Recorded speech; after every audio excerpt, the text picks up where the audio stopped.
Juste du bon stock. Every hour. Du bon stock. RadioSFR.com. Get pirate or get out.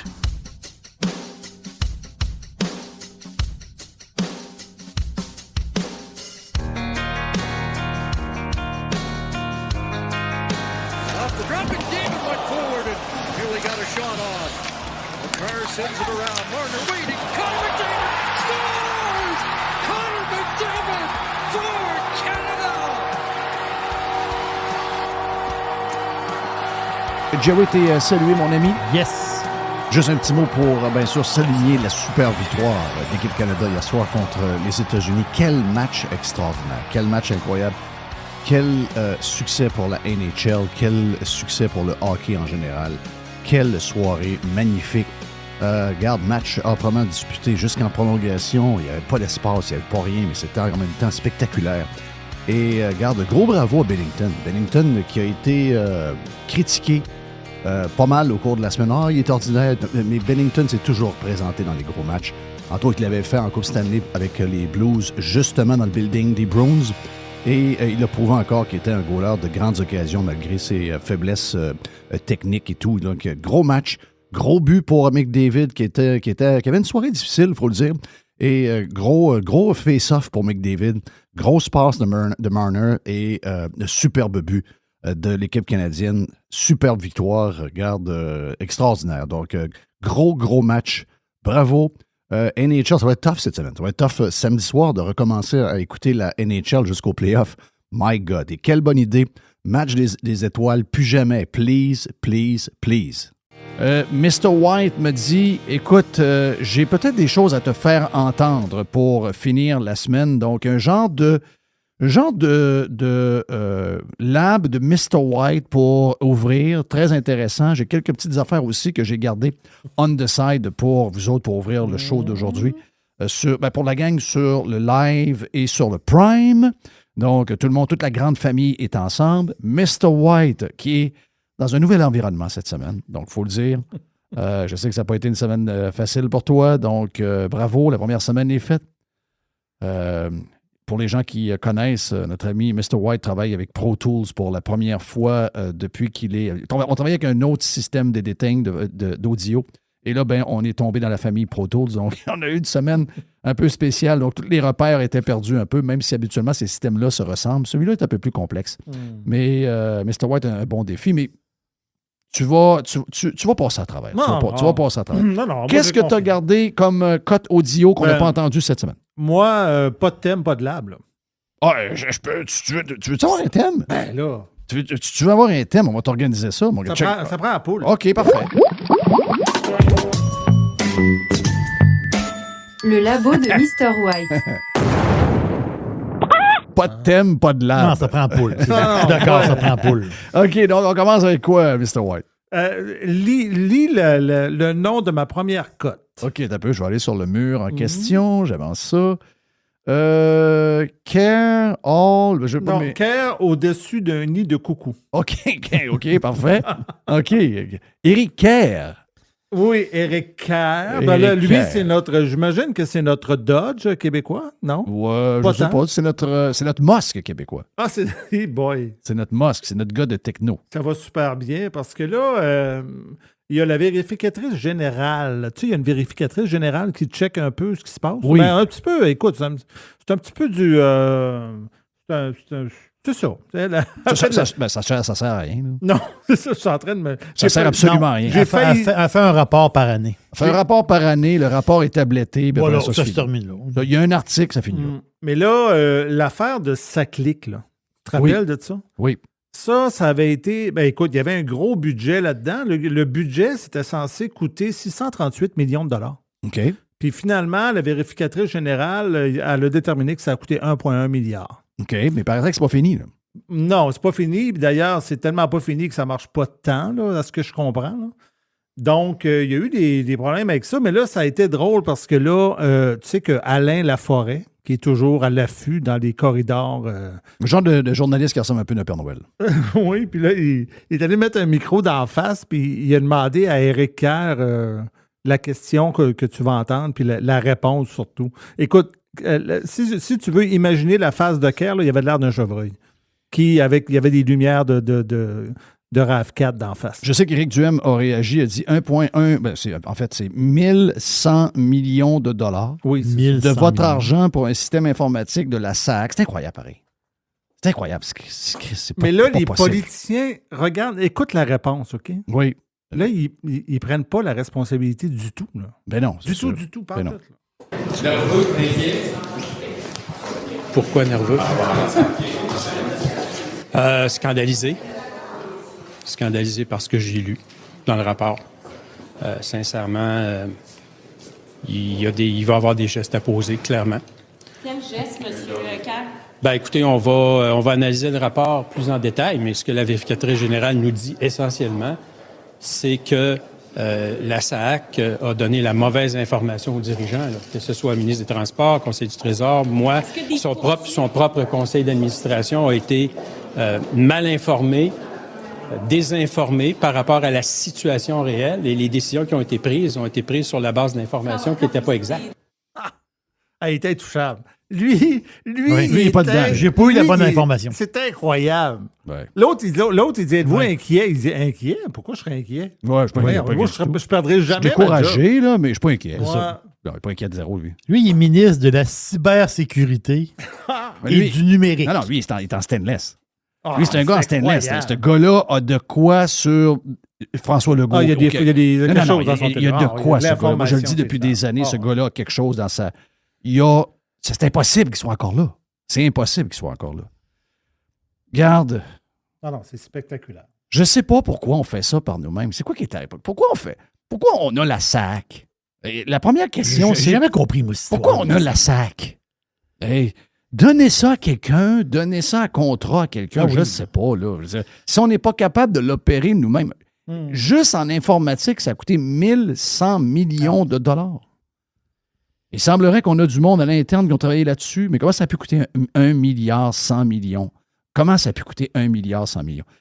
Arrêtez de me casser les oreilles. Ouais, c'est de la faute de un, c'est pas de la faute de ci, c'est mal pensé, c'est la structure, la ci. Calissez-nous patience avec vos hosties de la patente à gosse. OK?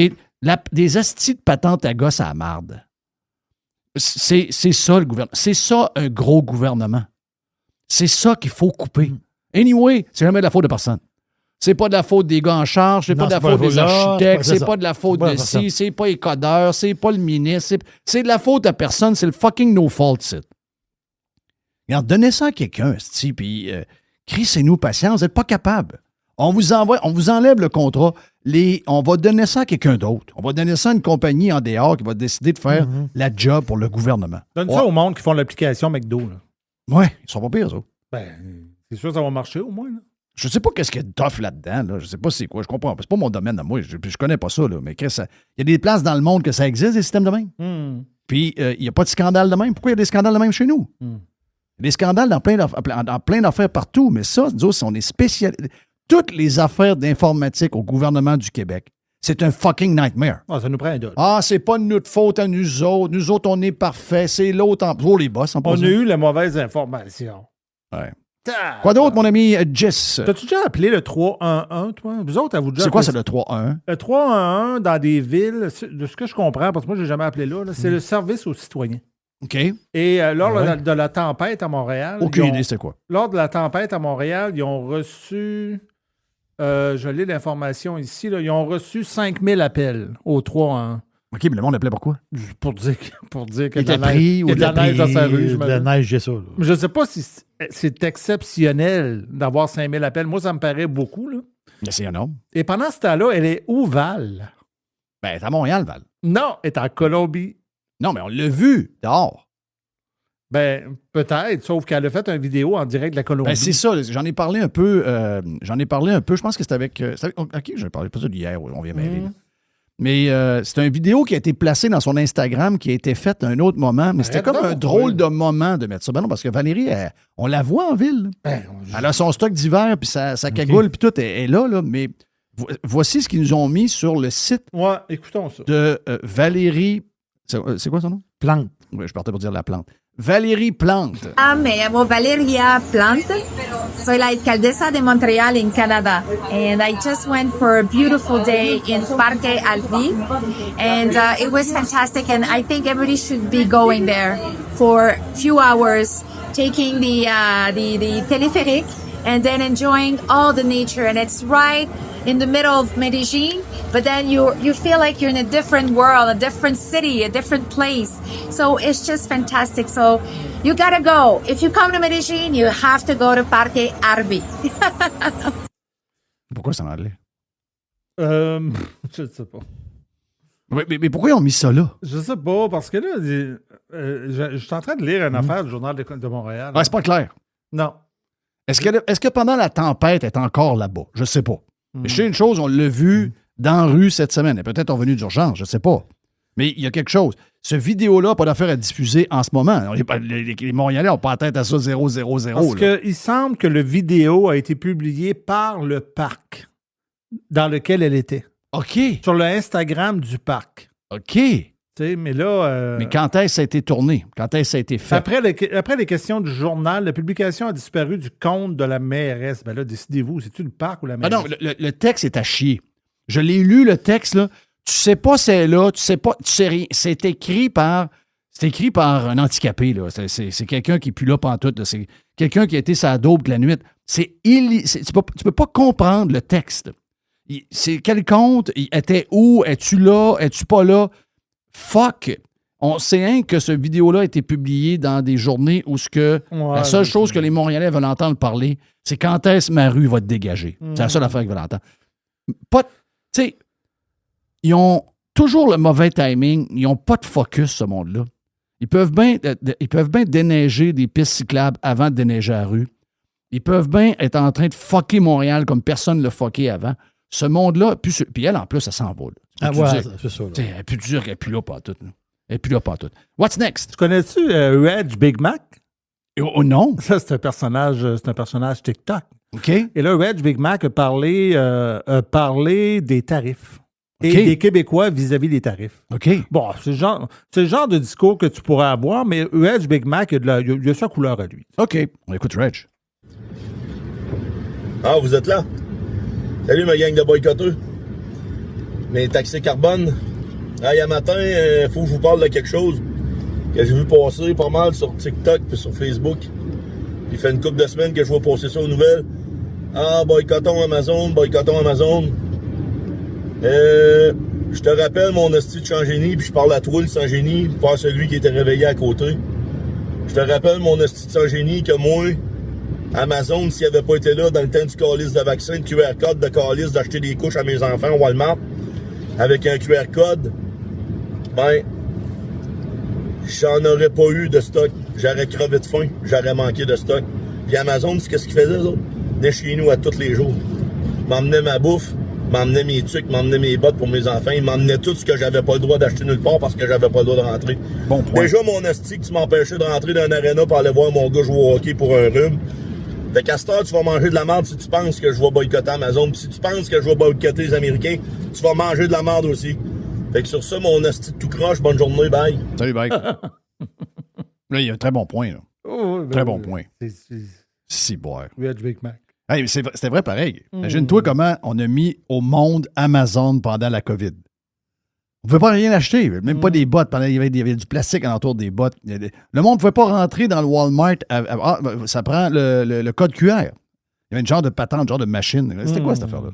Mais il y avait tout ça des magasins pour vrai? Dans les restaurants, je sais, mais est-ce que dans les restaurants, dans les épiceries, ça prenait le code QR aussi? J'ai oublié ce bout-là. Moi, je l'ai oublié, moi. Oui. Il faut dire que...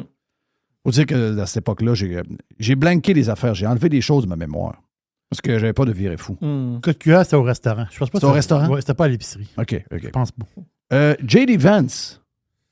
En parlant de Vax. C'est parce que je veux qu'on écoute le... Je sais qu'il y avait eu... On a écouté la grosse game hier.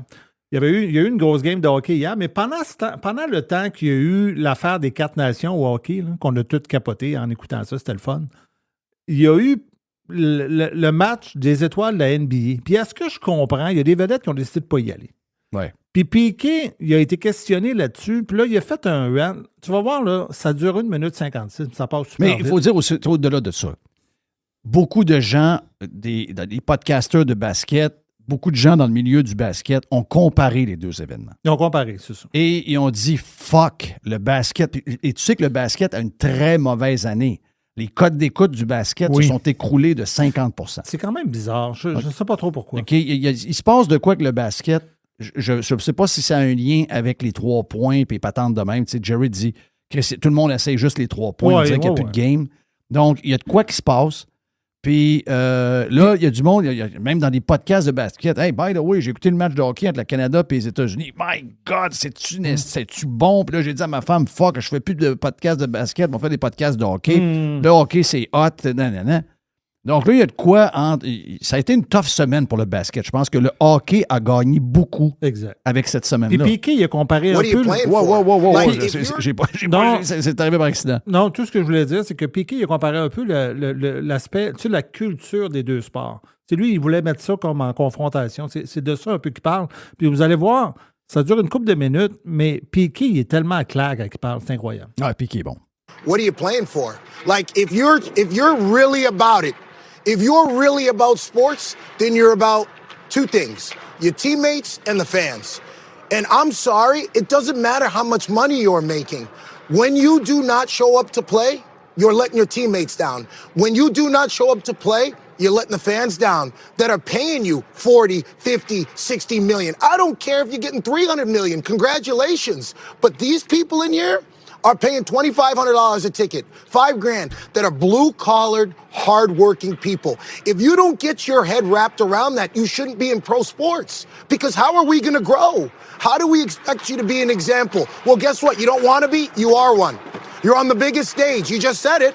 They make the most money. You're an example. You got to show up. You got to take that on. I'm sick and tired of making athletes greats, all-time greats, that aren't the best examples. Those are the people that we want our kids to follow, that we want athletes to follow. That helps us in our game. Stephen A., you want athletes to be educated on this and understand this. They got to understand the importance of showing up to the All-Star game and being on the court and playing banged up sometimes and playing injured maybe at times. Thank you. And participating, because here's the thing. Because you're making 100, 200, 300 million, you should be out there banged up. You should be. That's why we pay you, is to max out. We talk about greatness and it being the longevity of somebody's career. I don't care if you play 50 years. I want your best 10. I want you on the court dominating. I want you to go all out. I want Michael Jordan. I want Kobe. That's what I want in every sport. That's the guy that I follow. You're a different version than that, you don't get my respect. That's me, and that's my angle. That's who I am. But I think we got to be very careful on that. Piqué Souben a 100% raison. Et je ne sais pas les gars qui ont manqué la game de la NBA, qui n'ont pas été parce que, regarde, ils se pensent trop big. Mais si c'est le cas, regarde, j'imagine que... Est-ce qu'il était tout là, Jerry? Je ne sais pas. T'as pas fouillé? T'as pas trouvé qui n'était pas là? Je vais essayer de voir qui... Mais c'est sûr on va voir. Il fait référence à ça, c'est clair. Oui, il fait référence à ça. OK. On change complètement de patente. J.D. Vance qui fait un podcast, je pense, avec Joe Rogan. C'est-à-dire que... C'est un vieux podcast. Ben oui, c'est le podcast qu'il avait fait... Après Trump. Okay. En octobre 2024. Oui. Et il a reposté hier le boost qui parlait du vaccin. Il a remis ça sur X. Oui. Puis... Mais il a dit, lui, en résumé, il a dit... J'ai pogné la COVID une couple de fois. La COVID ne m'a pas fait grand-chose. Ce qui m'a fait le plus mal, c'est quand je me suis fait vacciner. Ben, en fait, quand il s'est fait vacciner, mais surtout, pas nécessairement le premier, mais le deuxième, le booster. Oui, ben c'est pas le booster, le deuxième. Non, c'est pas le booster. Non. Le booster, c'est le 3e, 4e, 5e, 6e. Okay. Les deux premiers, ça, c'est les deux que ça te prenait. C'est les originaux. Okay. Donc, booster, c'est 3e et 4e, 5e et 6e. Les deux premiers, ce sont les originaux. Si tu en as juste un, tu n'étais pas à ce moment-là. Il disait que tu n'étais pas vacciné. Donc, c'est 1 et 2, c'est comme un vaccin. Là, il a parlé de ça, puis là-dessus, Elon Musk a comme répondu à ça. Il dit qu'il est arrivé à la même chose. Il dit qu'il est arrivé il dit, je confirme. Il dit, c'est ça qui est arrivé, finalement. Ça fait que ça fait drôle, les podcasts, pareil, parce que les podcasts, ça fait ça, des fois. Oui. Tu sais, les podcasts. Sortir du vieux stuff. Ben oui, parce que ça dure. Des fois, ils parlent pendant 1 heure et demie. Là. Exact. Puis il y a beaucoup de choses intemporelles là-dedans. Ben oui. I took the vax, and I haven't been boosted or anything, but the moment where I really started to get red pilled on the whole vax thing was the sickest that I've been in the last 15 years by far was when I took the vaccine. And I've had COVID at this point 5 times. I was in bed for 2 days. My heart was racing. I was like, the fact that we're not even allowed to talk about that, even, no like serious injury, but even the fact that we're not even allowed to talk about the fact that I was as sick as I've ever been for 2 days, and the worst COVID experience I had was like a sinus infection. I'm not really willing to trade that. And you don't even, everybody that I know, or a lot of people I know, they talk about the second shot that they got of the vaccine that made them really, really sick. Well, that's a side effect, and not a side effect that we even talk about enough in this country. Donc, il confirme ce que je te disais. Il n'a jamais été boosté. C'est ça. C'était vraiment le deuxième. C'était le 1 et le 2. Et effectivement, beaucoup de gens, moi personnellement aussi, j'ai été magané sur le deuxième, je me rappelle. J'allais manger au resto avec Dennis the Beautiful et j'ai commencé à tomber là 2 jours après. Et j'ai eu un genre de 48 heures. Je pense que tout le monde a des symptômes différents. Mais j'ai été tout croche, faible. Regarde, cette histoire-là n'a pas de bon sens. D'ailleurs, en passant, il y a des États aux États-Unis qui sont en train de bannir pour à peu près la majorité des gens, sauf les gens plus faibles, les vieux. T'as peu, là. C'est soit l'Oregon ou l'État de Washington à côté. On parle d'États hyper démocrates de gauche, là. On parle pas du Texas, on parle pas de la Floride, on parle pas du Dakota du Sud. C'est votre gang, là. Allez lire ce qui se passe dans ces coins-là, là, mais ils sont sur le bord de complètement arrêter ça, sauf pour les vieux, là, parce que c'est trop dangereux, trop d'effets secondaires pour les plus jeunes. Donc, l'histoire du vaccin est loin d'être finie. Je sais, plusieurs font semblant qu'il ne faut plus en parler, etc., etc. Non, il y a une histoire là-dedans, il y a une crosse. D'ailleurs, hier, c'était le genre d'événement pour le mois des personnes de couleur noire. Puis Trump était dans un rassemblement, je ne sais pas si vous avez entendu, mais Trump est dans un rassemblement, puis à un moment donné, il salue le président, le grand boss de Pfizer, puis il dit « It's a great businessman ». Et là, ça se met à huer. Ah, c'est bol. Et je pense que Trump n'était pas bien. Je pense que c'est la première fois que je voyais Trump. Tu sais, habituellement, Trump est tout le temps de glace un peu, il tient de même. Mais là, j'ai senti, ça l'a comme shaké un peu, il s'est pas attendu à ça. Regarde, c'est le lien direct avec ce qui s'est passé avec les 2 vax, avec Moderna et Pfizer. Qu'est-ce qui te reste pour la route? J'ai un petit souvenir du passé. Tu sais, des fois, je sors ça, des petits souvenirs du passé. Oui, t'aimes ça, toi? J'ai fait ça beaucoup avec le doc. Je vais ramener le doc de temps en temps. Là. Mais là, j'avais un petit souvenir de Michel Chartrand qui, en 6 secondes, OK, il décrit les politiciens québécois. OK, 6 secondes. Wow, 6 secondes, c'est quand même vite. On y va. Michel Chartrand est là. Des gouvernements d'arriérés, des économistes d'arriérés qui valent pas mon cul. Puis encore s'insulter mon cul. Tiens-toi. Boum. il était drôle, lui, pareil. Hein? Est-ce qu'il pourrait être Michel Chartrand aujourd'hui? Ah, je sais pas. C'est pas, hein? Je ne sais pas. Je sais pas. Je sais pas s'il pourrait. S'il pourrait? Comment est-ce qu'on dirait ça? S'il pouvait. S'il pouvait, ouais. S'il pouvait l'être. Anyway. Hey, take care, my friend. C'était mon petit là. Wow. Il y a une petite vidéo qui court qui est bien comique. C'est Xavier Millet. OK. Millet, qui donne un cadeau à Elon Musk. Ah. OK. Une chaîne ça. Il y a non. Oui. Non. Elle est belle, elle est toute à lui. Là. Ça veut dire, elle est vraiment belle, cette chaîne ça. Yes. Hey, on est prêt. On est prêt. Jerry, es-tu prêt? Je suis prêt. On va faire une grosse boîte à pizza. On va faire une boîte à pizza double. Ça vous tente-tu? C'est la plus grosse qu'on a jamais faite. Ah, c'est la plus grosse qu'on a jamais faite. Donc, on vous présente ça dans les prochaines minutes. Avec Nicolas aussi. Et on a Nicolas Gagnon de contribuable.ca. Aux 2 semaines, on aime ça jaser avec Nick. Puis, pour ça, c'est pas mal ce qui nous reste. Et sur, bien sûr, la version des membres, la version Prime de Radio Pirate. On a le Freestyle Friday avec Carlos de Punisher. Et on a cette semaine un UFO News. Yes. Donc, on y va, OK? Attachez-vous, ça part dans les prochains instants, tout de suite après la pause, sur Radio Pirate Live et Prime.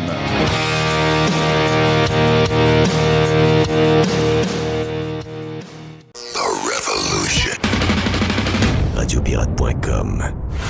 Radio Pirate. Do you like it? Yeah! 100%. Pirate. Oh. Il y a une petite boîte. Il y a une petite boîte. Il y a une petite boîte. Boîte à pizza. Il y a un peu de stock dans la boîte à pizza, mais la pizza est mangée. Puis on l'a mangée. Cette semaine, une super bonne pizza. On l'a mangé. Il ne restait plus rien. Là. Hey, c'est quoi vos grosseurs pas vos grosseurs, vos sizes de chandail? Parce que j'ai... Moi, j'ai les bras longs. Non, mais on rit, là, mais j'ai un problème pour vrai. Mettons que j'achète un 2X large, là, des fois, il va me faire au niveau du corps, mais des fois, les manches. C'est pour ça que moi, c'est impossible d'acheter du chinois. Là. Non, les Chinois ne sont pas faits comme moi partout. OK. Pourquoi? Non, savoir. C'est quoi votre size? Moi, c'est du 2 ou du 3X. OK. T'es un petit peu 3 ou 2? C'est plus safe 3. OK. Mais parce qu'on sait, quand on commande par Internet, toujours plus safe. Plus safe, un point plus grand. Ben, toi, si tu achètes sur Temu, tu prends du 7X. Là. non, mais je ne ris pas. Ouais, c'est ça, je comprends. Temu, tu vas commander du 3X. En réalité, ça va être comme du 1X large. C'est pas vrai. Oui, je sais. C'est pas achetable, là. Le linge, non. Pas achetable. Moi, j'ai acheté des hoodies, puis les zips, une semaine après, il était fini. Là. Non, c'est ça. Ça tu n'as pas de chance avec ça. Les bons sites pour les jeunes, c'est comme Shein, des patents de même. Là. Ça, c'est correct. Ça, dans les sizes, sont corrects. La qualité est belle, c'est pas cher. Mais pour les gars, oubliez ça. Là. C'est pas... Donc, si toi, t'es 3X, toi, t'es 2X. Ouais, je suis à peu près 2X. Okay, à cause des bras. Mais le 3X, d'après moi, il est serré. Là. Parce que là, le printemps s'en vient. Ouais. Le printemps, on aime ça, avoir un beau petit hoodie neuf. On aime ça se promener dehors au printemps avec un petit hoodie. Parce qu'en avril, on est très hoodie. Oui. Moi, je suis hoodie. Oh, on est très hoodie. Puis tu vas en avoir un beau... C'est parce que je veux juste... Tu veux nous habiller? Ben, je veux vous mettre beau. Je veux juste... Il veut nous mettre beau, OK. Non, mais je veux vous gâter un peu. Puis, sérieusement, dans mes bons hoodies qui n'ont pas vieilli beaucoup... Ouais. Bon, ça m'intéresse, ça. Sérieusement, là, parce qu'il y a plein... Tu sais, il y a le look. Il y a le look, il y a la ligne, il y a patent. Il y a plein d'affaires qu'il faut regarder dans... Mais moi, une des choses que je trouve le plus important, c'est que le chandail soit encore beau après. Je comprends que les nouvelles laveuses lavent moins, donc ils les gardent un peu mieux, mais quand même, il y a quand même une qualité de vêtements aujourd'hui qui se détériore beaucoup plus vite qu'avant. Ah oui, mais ça. Tu sais, c'est... Regarde la chemise que j'ai sur le dos présentement. Là. Cette chemise-là est belle. Elle est très belle. Elle n'a pas de l'air vieille. Non, on dirait qu'elle est neuve. Là. D'après moi, ça fait un bon 4-5 ans que je l'ai. Là. OK, donc vrai. Là. Donc ça veut dire que tu as payé. Là. C'est pas moi qui l'ai acheté, c'est ma blonde. C'est mais je veux dire, ce qui arrive, c'est que tu vois qu'il y a... Oui, il y a de la qualité dans la guenille. Ouais. Ce hoodie-là que je mets tout le temps, vous avez remarqué que je l'ai souvent, Marshall. OK. Marshall, je trouve qu'ils font vraiment de la qualité. Marshall. Le magasin. OK, mais ça, c'est pas eux qui font rien. Non. Ils ont des brands, de toutes sortes de brands qui arrivent avec des restes, puis je comprends. Moi, le chandail que tu as vu là, il n'est plus là jamais après. Là. Quand toi, tu l'as acheté, il n'y avait pas d'autres copies. Non, mais ce que je veux dire, c'est que Marshall, en général, mettons que je me jette un vêtement là. Parce qu'ils ont des bons brands. Oui. C'est ça, ils ont des marques. Ils tiennent des brands. Mais, écoute, j'en ai des bons. Mais sérieusement, puis ma fille a celui qui est... Ma fille... c'est moi qui vous le paye, c'est mon cadeau. Mais sérieusement, moi, je suis têteux là-dessus. Il n'y a pas de grande affaire dans laquelle je suis têteux. Mais ça, là, il n'y a rien qui m'insulte plus que d'avoir... Puis, tu sais, quand j'ai pensé reproduire et faire des chandails pour Radio Pirate, c'est que je ne suis pas capable d'avoir de la chenoute. Je ne suis pas capable de vous vendre quelque chose à 40-50$ plus transport. Puis après, vous le lavez, puis après 5 lavages, il y a du mouton, ses bras. Puis ça, là, moi, ça me tue. Je ne l'ai jamais fait, mais moi, vous le dire, là, parce que c'est mes filles qui m'ont fait remarquer ça cette semaine. Ils m'ont dit, les chandails de Ranch Brand, ils restent pareils. Tu comprends? Ils restent pareils. Puis Max me l'avait dit, quand j'ai mangé avec Max, on n'a pas mangé, mais on était dans un Normandin. Il m'a parlé de ses fournisseurs, puis il m'a parlé de la qualité qu'il y avait. Puis c'est des fournisseurs américains. C'est pas de la chenoute. Donc, tu sais, le gars, il est super bon, il a un brand incroyable. Mais moi, je suis un peu Thomas. Qualité du coton, le nombre de fils au pouce, il y a plein d'affaires. Ah oui, c'est ça. Donc, c'est plein de... Moi, je suis un peu Thomas. Il y a plusieurs personnes qui m'ont dit ça. Là. J'en ai acheté, moi, des vêtements de Radio Pirate qu'on m'avait dit, ces vêtements-là, telle qualité, tel nombre d'onces, ça scie, ça pas... onces, c'est ça. Si le même, je regarde le collet est le même. Là, je te vire à l'envers. Donc, je suis comme resté un peu sur mes gardes. J'ai dit, écoute, donc là, quand on a commencé la pub avec Max pour Ranch Brand, Max nous a envoyé un chandail ici et là, j'ai vu des calottes. Ma fille, parce qu'elle est très country, puis elle fait des affaires sur les réseaux sociaux, il a envoyé du stock. Il est bien fin, Max. Et là, ça fait à peu près 1 an. Puis hier, je l'avais, puis ma fille avait le sien aussi. Elle dit, as-tu remarqué, pas qu'ils sont restés pareils? Elle dit, puis les filles, on remarque plus ça que nous autres, mais moi, je te tatoue là-dessus. Elle dit, ça n'existe plus, ça, aujourd'hui. J'ai dit, t'as raison. Tu sais, des fois, là, je sais comment on est. La sécheuse y fait aussi. Oui, la sécheuse fait. Ah oui, ça ça brise le linge. Oui. Je comprends que les sécheuses aujourd'hui sont plus douces qu'avant. Là. Oui, mais quand même. Mais quand même, ça fait... Puis c'est drôle, hein, parce que, vous savez que j'ai été dans le domaine des greens de golf, puis je suis encore dans le domaine des greens de golf. Sinon, vous voulez, vous m'écrivez, puis je vous arrange ça avec Sylvain, puis tout. Il est en pleine shape, en plus. Donc, Sylvain, après une opération à cœur ouvert, est en pleine shape, est prêt pour la saison. Il va bien. Il va bien. Dans ses tracteurs, donc. Il fait du skidoo en fin de semaine. Arrête. Donc, mon chum Sylvain Sly est salué. Puis, tu sais, des fois, tu parles à quelqu'un, puis, mettons, il te dit ouais, je voudrais mettre du gazon synthétique chez nous. Combien ça coûte à peu près un bon gazon synthétique, là, pour les enfants, puis les patentes de même? Parce que nous autres, on ne fait pas ça. Mais, si quelqu'un veut absolument avoir un terrain en gazon synthétique, on va y faire. Sylvain, il va aller y faire. Il me l'a fait chez nous, je l'ai fait en Floride avec. Mais vous autres, en général, vous ne le faites pas pour les particuliers. C'est ça que tu veux dire? Ben, on le fait. Tu sais, mettons, c'est sûr mais que vous si tu me dis c'est 10 là. par 10, Ouais, on le fera pas. Là. Mais si tu me dis je fais le dehors de Sylvain, il va le faire. Là, il va te le faire. Mais quand vous regardez... Parce que là, tu dis, ouais, mais nous autres, c'est à peu près 3 piastres et quelque chose du pied carré pour le tapis. Là, le monde est là, ça, là, ben, voyons donc, Chris, c'est cher. C'est ça que j'ai 1 pièce de plus que ce que j'ai vu à telle place. Ouais, mais c'est la petite shit chinoise. Il y a peut-être du mercure là-dedans. Ton chien va aller se coucher là-dedans, il va aller pisser, il va aller licher là, il va manger un os là. Tes enfants vont aller s'amuser là-dedans. Veux-tu, pour 1 pièce du pied carré, te casser la tête à savoir qu'est-ce qu'il y a là-dedans? Tu sais pas ce qu'il y a. Puis en plus, il use, le soleil l'affecte plus. Si le soleil rentre dans la fenêtre, puis la fenêtre rebondit sur le tapis, souvent, mettons, pendant 1 mois, parce que le soleil est à telle hauteur, puis là, il ne bouge pas trop en juillet. Là, ça va brûler le tapis. Il va... Là, finalement, après 4-5 ans, tu vas dire, finalement, la pièce de plus avec un produit américain qui est fait en Georgie même, c'est toute la différence. Ben, c'est un peu ça. Donc, c'est mon cadeau, de fête pour Jerry. Puis vu que j'ai brassé pas mal mon ami Jess cette semaine, je l'ai brassé cette semaine. Vous n'êtes pas au courant de ça. Là. J'ai tout changé son environnement. Et Mr. White, c'est un gars qui a besoin de sa stabilité. Oui, mais... Je l'ai complètement déstabilisé. J'ai amené des beignes, puis ça n'a rien donné. Là. Il était vraiment shaké. Là. Mais il l'a mangé, par exemple. Oui. Ça, je peux te dire, je l'ai vu. Je n'ai pas craché dessus. Non, t'as pas craché ses beignes. Il faisait pitié. Oh, il faisait pitié. Donc, pour ta fête, et le fait que j'ai brassé Mr. White, donc je vais vous commander un super de beau Audi sur le site de ranchbrand.ca. Donc, vous allez être beau pour le printemps. Qu'est-ce qu'on a dans la boîte à pizza? Tu disais quoi? T'as-tu vu la lettre de Stephen Harper qui a écrit? Non, je ne veux pas la lire. Non, je sais. Mais je vais te faire un résumé. Mais à la fin, c'est que c'est correct. Là, tu veux dire. Stephen, il pense qu'il veut. Là. Il n'y a pas de problème. Une bonne lettre. Moi, mais il pense ce qu'il veut, mais c'est parce que j'ai déjà trusté ce gars-là. Puis d'apprendre que j'ai trusté un gars qui est prêt à m'appauvrir pour ses lubies. Moi, je débarque. Lui, il est sur la... Là, c'est vraiment... il y a des phrases... choc, si on peut dire. Des grosses phrases. Exemple, Lui, il veut préserver l'existence du Canada.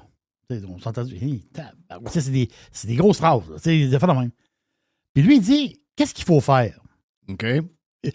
Qu'est-ce qu'il faut faire pour préserver le Canada? Il dit, il faut avoir un objectif, c'est préserver notre pays. Mais il faut tout faire pour ça. Je dis, tabarouette. OK, mais on fait On quoi? a quasiment le goût d'embarquer avec. OK, mais on fait quoi? On embarque avec. Mais concrètement, on fait quoi? Voilà, ben j'ai 5 points. OK.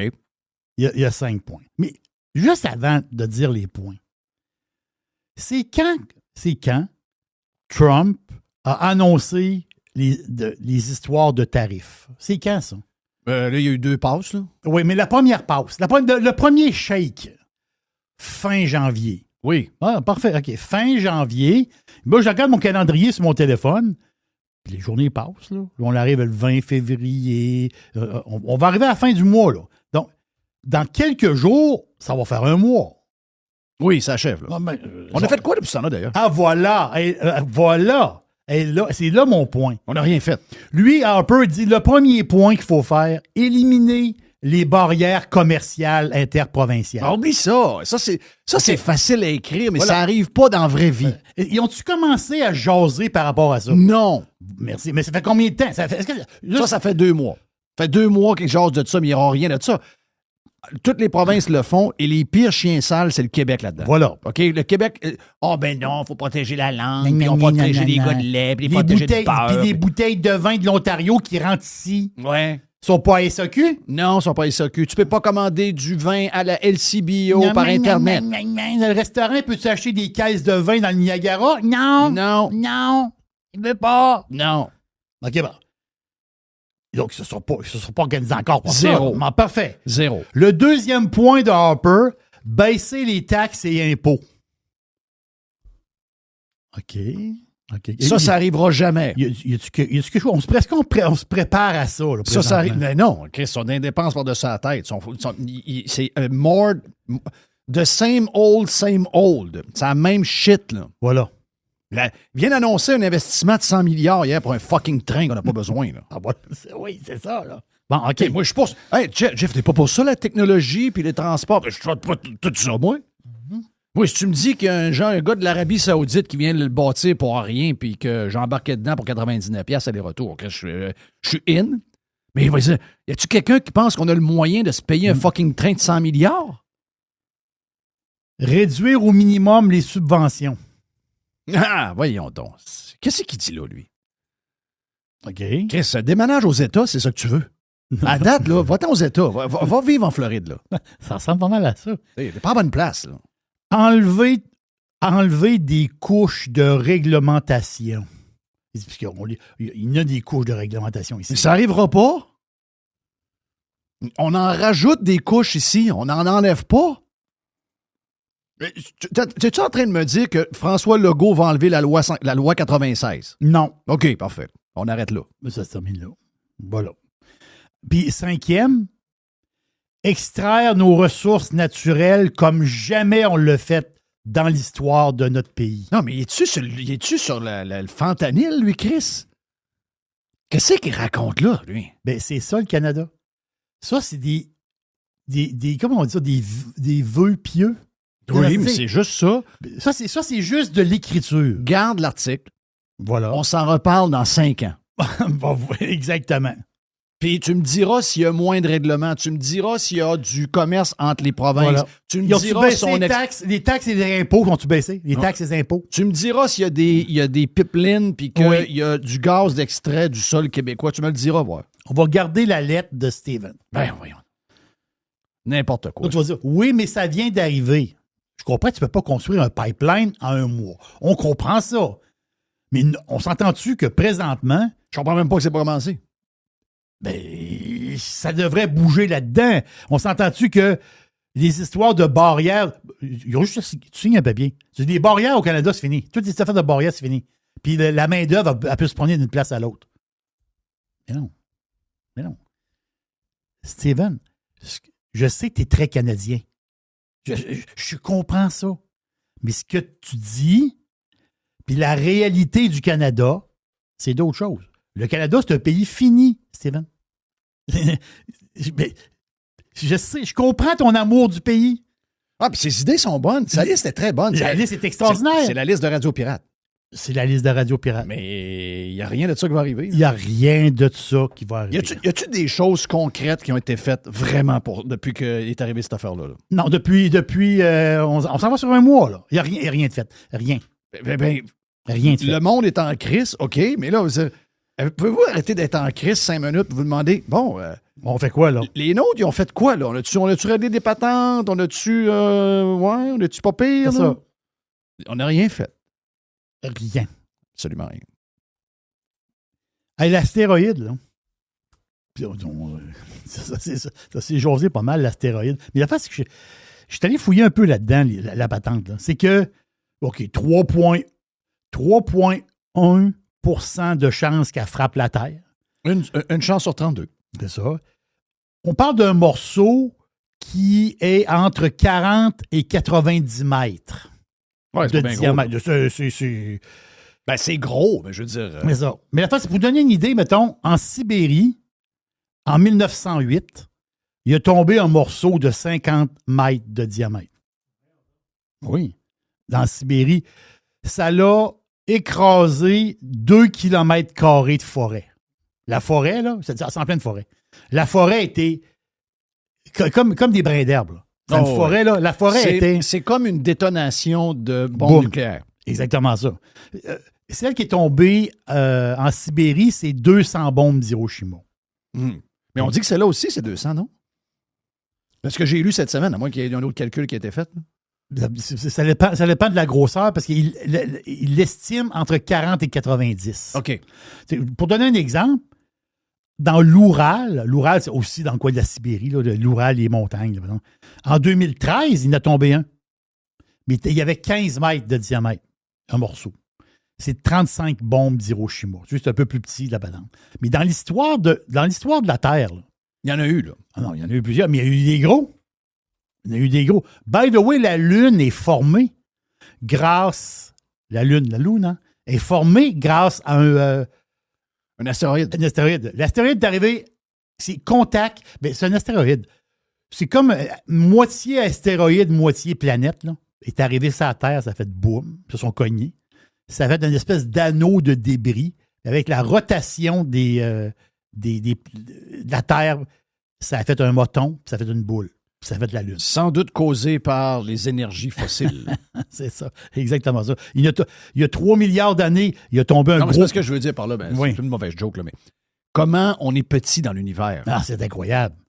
C'est toutes les histoires qu'on a une influence sur ci, puis qu'on peut influencer ça, puis qu'on peut changer le cours de... Voyons, Chris, on est une crotte de nez.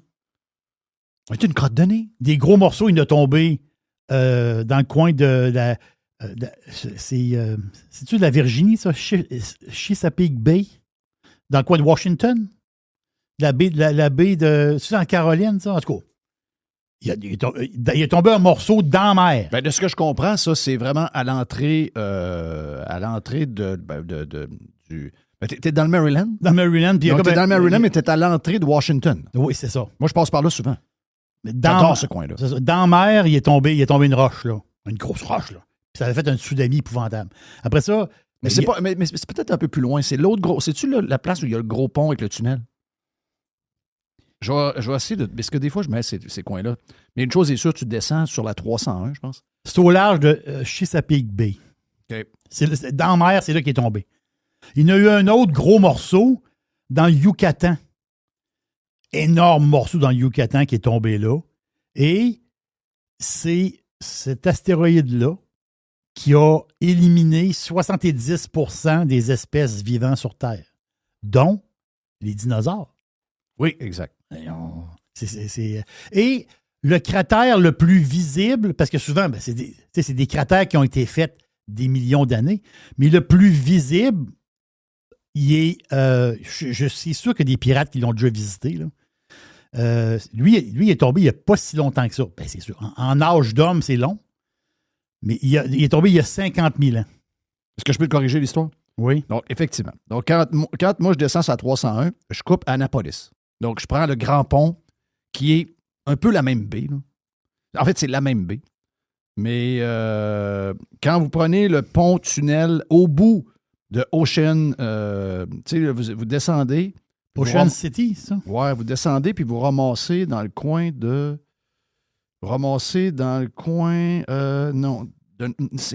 Norfolk, là, tu t'en vas. Donc, t'es comme au bout de la grande.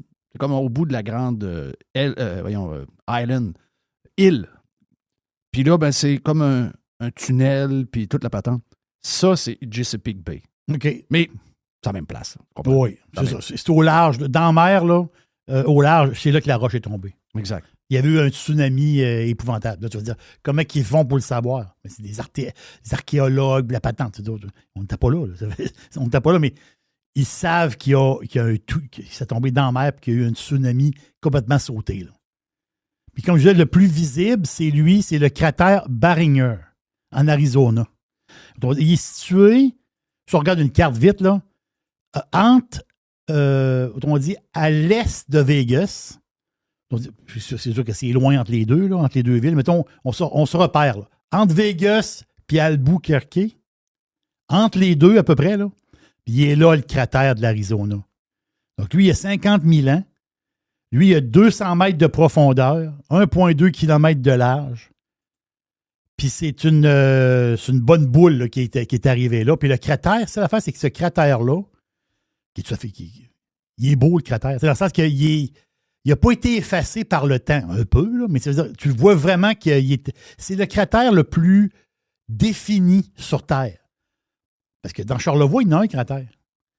Il disait, regardez, entre les montagnes, là-bas, il y a un genre de cratère. On ne le voit pas, il y a des arbres, des affaires. Mais lui, en Arizona, on le voit très, très bien. Hey, Elon Musk, ça, c'est drôle. Il est fou, lui, Chris. Oui. Il y en a qui l'appellent le First Body. Le First Body. Oui, non. Ouais. Comme First Lady, mais c'est First Body. Parce que Elon Musk... Hey, Elon Musk qui te donne un coup de main pour mettre ton pays sur la traque. Comment tu peux être contre ça? Non, tu peux pas être contre ça. Arrête. Ouais, mais un peu, Elon Musk, il a couché à la Maison-Blanche. I don't care. Il peut recoucher encore, si tu veux. Il a fait dodo à la Maison-Blanche, dans la chambre Lincoln. Ben oui. Toi, on a Eric Carr. On a Eric Carr. Ben oui, on a Eric Carr qui remet la place douette. Mais là, je vais plus parler d'informatique, je me suis traité d'idiot, donc... Ah oui? Oh oui, j'en parle plus. À moins que... même Alex, pareil, il comprend rien.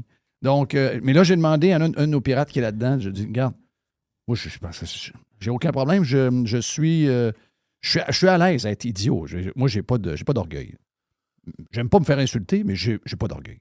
Donc, je suis pas rancunier, rien. Donc, j'ai invité les gens. Donc, si on veut reparler de la SAC, parce que ça va coûter 1,1 milliard de plus, là. Oui. C'est l'enfer. Ça n'a pas de bon sens. Mais là, ça a l'air que moi, quand je parle de ça, là, je connais rien. Donc, je parle plus de ça. Même Eric Kerr, j'en parle plus. Ça a l'air qu'il est bon. Donc, je me ferme. Je me ferme. On va rester sur le hockey. On va rester sur le hockey, puis... le hockey, j'ai-tu le droit? Oui, tu as le droit. J'ai assez joué de hockey, oui. Oui, le hockey était correct. Parfait. Donc, Musk, c'est juste drôle, parce qu'il appelle la First Body. Donc, il couche, je pense que ça fait 3 ou 4 fois qu'il couche là, dans la chambre Lincoln. Parce que Lincoln, c'est le 16e président des États-Unis. Lui, cette chambre-là, avant ça, c'était son bureau. Mais ils l'ont transformé en chambre. Puis ça a tout été rénové, cette chambre-là, par Lara Bush, dans le temps, avec W. Lara, elle a rénové cette chambre-là. Mais Lara, elle l'a rénové avec des affaires typiques de l'époque, là. Puis, quand tu vois la chambre, c'est de toute beauté, là, mais c'est style. Avec 7-8 canettes de Coke Diet, ça doit être bizarre. Oui, mais la chambre, c'est le lit de Lincoln. Ah oui, il doit être un lit de 4 pieds 8. Oui. Mais quand tu regardes la chambre, il y a des tapis accrochés après les murs. C'est comme de la décoration de 1700 kek. Oui, mais d'après moi, Musk aime ça. Tu penses? Ben oui, il est excentrique un peu, lui. J'ai que il est blonde. Oui, c'est vrai. Parce que j'imagine Musk, avant de se coucher, qui se promène dans sa chambre, dans ce décor-là. Je sais pas. Avec sa caisse de Coke Diet. Sa caisse de Coke Diet. J'ai trouvé ça vraiment, vraiment comique. Il y a quand même un de ses enfants qui s'appelle X, là. Oui. Est-ce que c'est lui, X, qui est devenu fille? Je sais pas. Il y a un gars qui est devenu fille. Non, je crois que c'est un plus vieux que ça. Bon, il y a un enfant qui s'appelle X. X-Mask. X-Mask. C'est dur à dire. Ouais. X-Mask. X-Mask. X-Mask. Oui. OK. Amazon. Oui. Non, mais la face, c'est que là, Amazon. Hey, message pour la gang de Montréal. Mm-hmm. Intelcom, ça va prendre du temps. Là. D'abord, premièrement, ils sont dans des estis de tempêtes en ce moment. Là. Ils commencent, puis ils tombent dans des tempêtes. C'est sûr que le service est pas bon. Là. Mais moi, je peux vous dire une affaire. Là. Intelcom, nous autres, on les a depuis toujours. Nous, on n'a jamais eu Amazon. J'ai Amazon en Floride.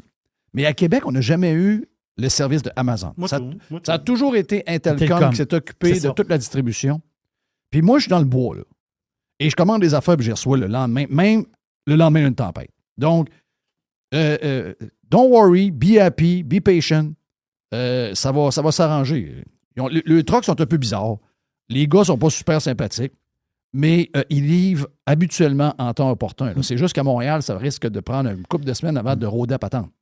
Ça va être plus vite que le REM, OK? C'est ça, exactement. Oh, ça, c'est sûr.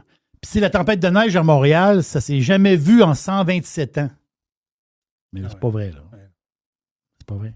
Hein? Okay. Moi, j'ai eu de la misère à croire ça. Là. Mais non, la tempête de 1971. Ça fait 54 ans, ça. Oui, puis il y en a une à un moment donné, là, il n'y a pas longtemps, où les skidoo roulaient ça à 30. Là. Ben oui. 2008. 2008, il y a eu beaucoup. Ben oui. Je ne sais pas c'est quoi des tempêtes, mais il y avait beaucoup de neige.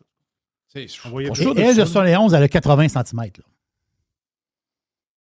Mais il y a eu d'autres tempêtes. Le 74 cm, c'est 2 tempêtes accumulées. Là.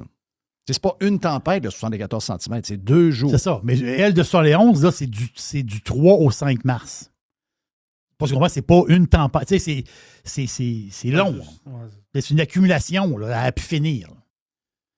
C'est pour ça que l'histoire de 127 ans, c'est moins. C'est tiré par les cheveux un petit peu. Mais mon histoire. Les nouvelles de Québécois. Ouais, ça, c'est du Québécois, c'est sûr.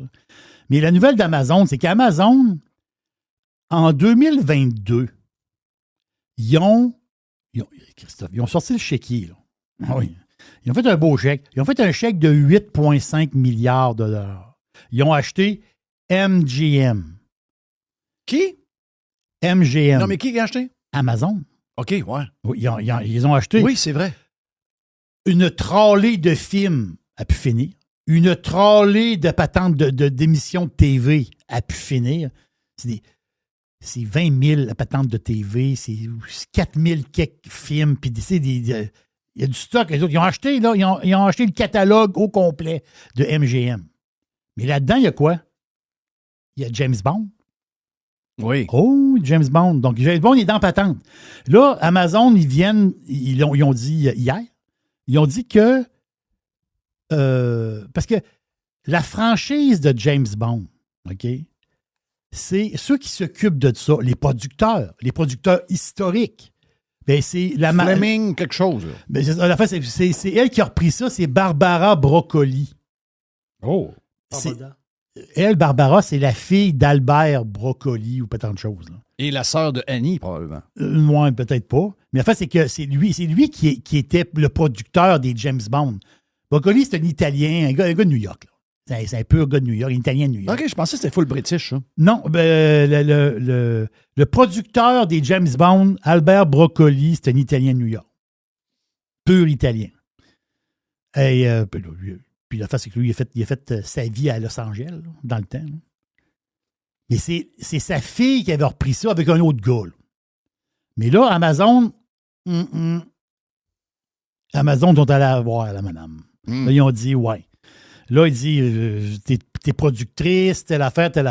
Mais le dernier James Bond, là, tu sais, le James Bond woke, là, No Time to Die, là, le dernier James Bond, qui est en 2001, il l'appelle le James Bond woke. Très plate. C'est en 2001? 2021? Excuse-moi, 2021. OK, oui. Excuse-moi. J'ai même pas toffé jusqu'au bout. Non, moi... Voilà. Mais ils veulent pas. Amazon, parce que le prochain James Bond n'est pas décidé encore. Comprends-tu? Le personnage. Faut qu'il revienne. Là. James Bond, il est avec plein de pitounes, puis il fait sauter tout ce qu'il faut. La face, c'est que Daniel Craig avait de la job, faut le dire. Là. Ah, Daniel Craig est extraordinaire. Excellent. Mais c'est le dernier James Bond qui a craché à patente. Mais c'était-tu lui? Non, pas à cause de lui, à cause de l'histoire, du scénario, puis des patentes. Là. Il y avait trop de woke dans l'affaire. Ils font ça? Il y avait des affaires bizarres. Ils ont scrappé le James Bond. C'est pour ça qu'il y a du monde qui n'ont pas été contents du dernier. les cotes, le monde n'était pas content là, de cette franchise du dernier James Bond. Mais là, la face, c'est que là, ils veulent leur partir la roue, là, parce que là, il faut trouver un acteur. Là, ils travaillent sur des scénarios. Tu sais, il y a beaucoup de cash qui s'en vient, là. Parce que le prochain James Bond, tu sais, Daniel Craig, il en a fait 5. Il a fait 5 films pareils, là. Quand tu embarques avec un gars, c'est pas pour un film. Tu t'embarques pour un petit bout, là. Puis t'embarques, ça veut dire que tu vas sortir un film aux 2 ans. Tu t'embarques dans une patente, là. Mais là, Amazon, ils ont dit ouais. Ils ont allé voir la Madame Brocoli, très gentille. Ils ont dit l'affaire de production, là, puis de patente, là, t'es plus dedans. Donc, elle va prendre une genre de retraite, bourrée de cash, là. Elle va prendre une genre de retraite, et c'est Amazon qui vont prendre ça sur leurs bras. Donc, eux autres, en passant, ils ont payé pour. Mais je veux dire, c'est leur affaire, eux autres. Radio Pirate. Pirates Wanted. Please stand up! Fresh. New. The Revolution. Radiopirate.com. Je défile, j'ai une couple de petites patentes. On a du temps. On n'a pas de stress. J'ai une affaire drôle. Il me reste 3 patentes dans la boîte. Ah, c'est le fun. J'aime la boîte du vendredi. La pizza, j'aime ça. J'ai une affaire drôle. Puis, ils sont incroyables. Non, il faut le dire. Là. Ça. Ils sont incroyables. Ils sont très imaginatifs. Et très incroyables. Est-ce que vous vous souvenez, il y a quelques années, il y avait un zoo en Chine. En Chine, il y a des zoos. Il y avait un zoo, puis le zoo, il avait peinturé des petits chiens pour les faire passer pour des pandas. Tu sais, c'est des gens de... C'est qui sont crosseurs, eux autres. Tu sais, c'est des gens de petits chiens poilus, tu sais, des gens de petits chiens un peu esquimaux, tu sais, des petits chiens cute, là. Mais ils ont peinturé noir et blanc. Un gang de crosseurs. Fait que au loin... Y a-tu plus crosseurs que des Chinois, sérieux? Parce que ouais. Ils sont incroyables. C'est le zoo de Zibo. Non, mais, Chris, ils ont peinturé des chiens. Incroyable. Là, ils se sont fait pogner. Ils peuvent bien nous avoir fait manger du poulet, parce que c'était des chiens aussi. Oui, mais là, ils ont remis ça. Ouais, ils sont fait encore? Non, ça s'est fait repogner encore. Ben voyons! Ben oui! Là, ils ont... Là, il y avait dans le zoo, il y avait des zèbres. Mais les zèbres, c'était des ânes. C'était des ânes blancs peinturés quasiment? Ils étaient alignés blancs et blancs. Ah non, c'était des méchants crosseurs. Les lignes noires, c'était du tape, là. Ah oui, mais tu sais, au loin, au loin, ça paraissait pas trop. C'est vrai. Mais quand tu les vois de proche, tu dis, Christophe, t'es un âne. C'est le même zoo qu'on lisse. Non, ils sont incroyables. Ils sont pas domptables. Ils sont pas domptables. Non, parce que tu dis, c'est le fun. Voilà, il y a plein d'animaux le fun. T'arrives là, les zèbres, c'est des ânes. Puis Criff, les pandas, c'est des chiens. Moi, ils me font rire, là, Chris, ça. Ils vont arriver dans 2 ans, ils vont avoir une autre histoire. Ça, c'est garanti, ils vont avoir une autre histoire. Il me reste 2 affaires. J'en ai une histoire pour arrête de stresser avec le nombre d'affaires qui te restent. Prends le temps que tu as besoin. Je défile ce qui me reste. Là. Ah oui. J'ai 2 affaires. Fume une cigoune. Ouais, prends ton temps. Vapote. Ouais, donc. L'autre histoire, c'est il y a un Américain qui est en vacances. Le gars est en vacances, puis il décide d'aller faire du ski dans les Alpes françaises. Il va faire du ski. Le gars célibataire, fait du ski. Une belle place pour aller faire du ski aussi. Belle température, la patente. Puis, bon, entendu, on va là rencontrer un peu de monde. Donc, il est dans les Alpes françaises. Je ne sais pas dans quelle place il était. Parce qu'à un moment donné, il fait du ski sur un glacier à une place. Puis, il tombe. Il pogne une pas pire débarque. Là. Mais c'est dans le coin où il était pas mal tout seul. Il pogne une débarque, puis il se blesse. Mais en tombant, lui, le gars, il y a une Apple Watch. Puis il y a une nouvelle patente sur l'Apple. Il appelle ça, ça a un nom, là, une genre de patente d'alerte. Là. Donc, quand tu tombes, lui, son affaire, c'était activé. Quand tu tombes, il y a une espèce d'alerte qui est lancée. Fait que là, lui, il est en France. Il est sur le glacier quelque part. Mais l'alerte de sa montre part. Puis, boum, ça envoie une alerte. Puis ça part par... Ça part pas... C'est ça l'affaire, c'est que ce système-là d'Apple, ça passe par le satellite. Ça passe par le GPS. Pas besoin d'avoir des réseaux. Là. Tu t'en vas par en haut. Là. Mais la fin, c'est que son alerte, vu qu'il est américain, son alerte est rentrée aux États-Unis. Puis là, ils ont reçu l'alerte du gars, ils ont regardé à patente, ils ont dit, hey, Christophe, il est où le gars? Ils regardent, Christophe, il est quasiment en Suisse, dans les montagnes, en France, quelque part. Puis là, la gang des Américains, ils ont dit, hey, qu'est-ce qui se passe là? Ils ont communiqué avec les Français, ils ont dit aux Français, il y a un gars pris dans la montagne. Mais quoi cette histoire-là? Ben oui, on leur reçu une alerte de montre à Apple, pas tant de choses. Ils sont allés chercher le gars. Mais ça, je trouve ça drôle. Son alerte a passé. Vu que je ne sais pas trop par la manière que c'est organisé, linké son histoire. Puis son alerte a passé par les États-Unis.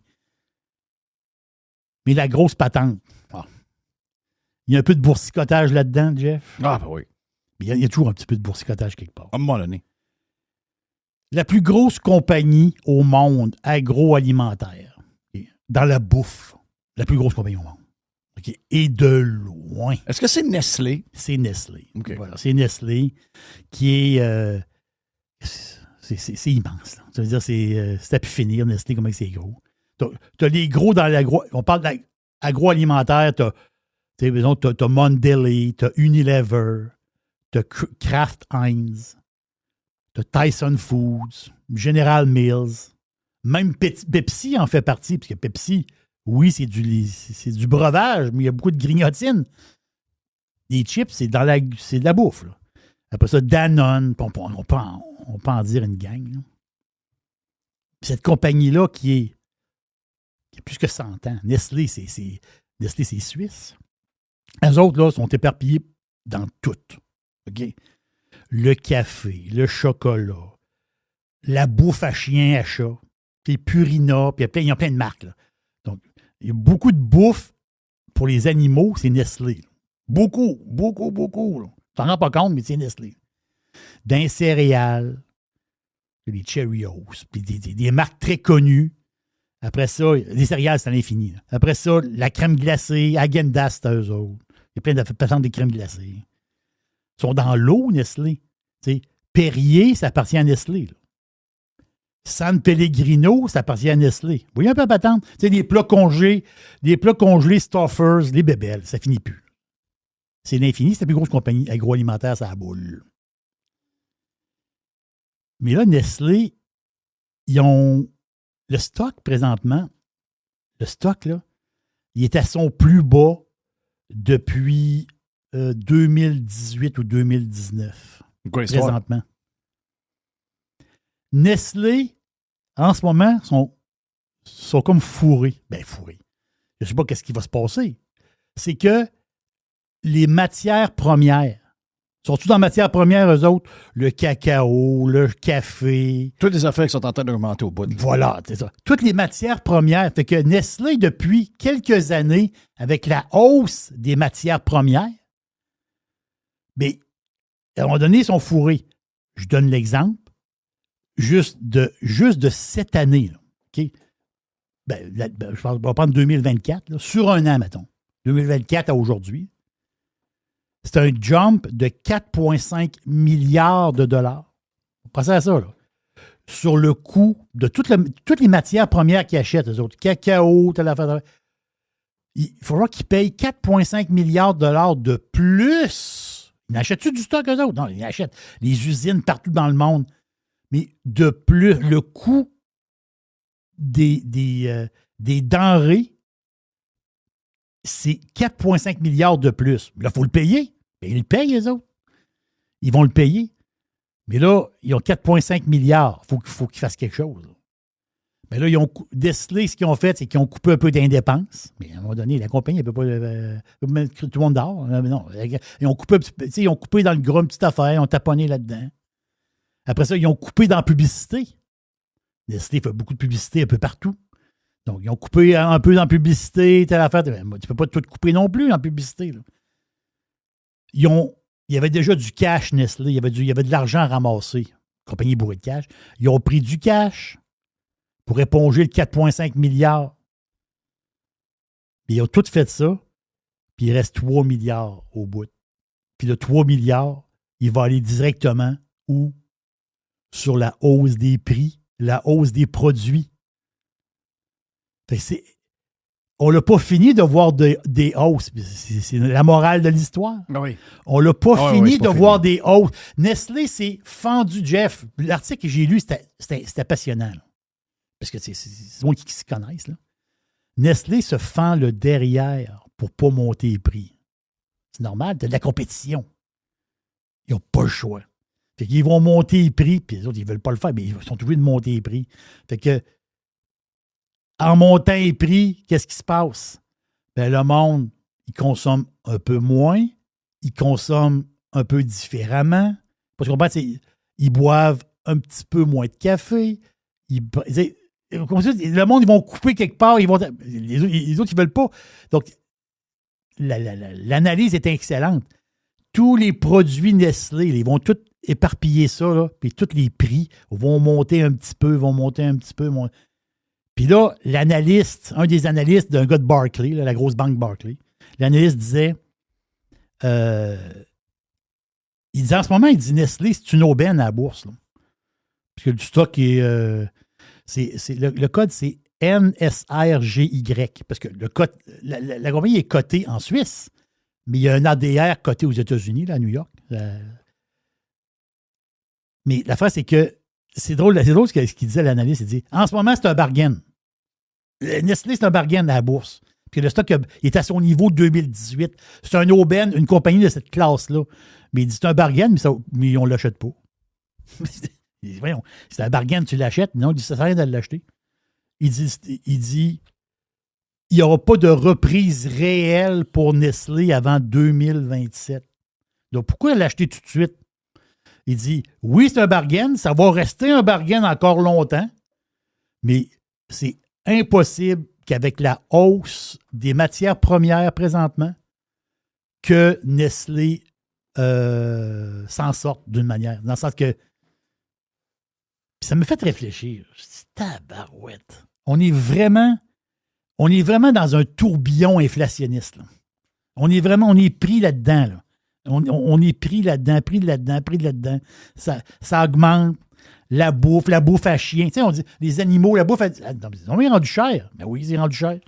Si on fait un saut, tu vas acheter un sac de bouffe à chien. Un employé de la Ville de Québec, ils sont en grève, là? Un employé de la Ville de Québec, c'est 95 000 par année. Là. Un col bleu, c'est 95 000. Ça ne peut pas marcher, là. On a poussé la patente au max. Au max. Là, on va vivre dans l'inflation. Pensez-vous que l'inflation est vraiment 2,5 %? C'est de la bullshit, pas à peu près, là. C'est pas ça, pas tout, là. Il n'y a pas de... non, c'est de plus en plus des prix de fou pour toujours. On a joué avec on a joué avec le système. On a joué avec les fondamentaux du système. Oui. OK? Mais le col, juste te dire, le col bleu que tu parles, sa blonde a dit, elle a envoyé un texto, puis elle a dit, arrête donc au magasin de bouffe à chien, puis achète le sac, et puis il n'y a plus de croquettes pour le chien. Oui. Lui, il arrête là, il prend le gros sac de Purina. Tabarnache, le sac a monté de 5 piastres. Mais il le remarque, lui. Lui, il trouve que la bouffe à chien est chère.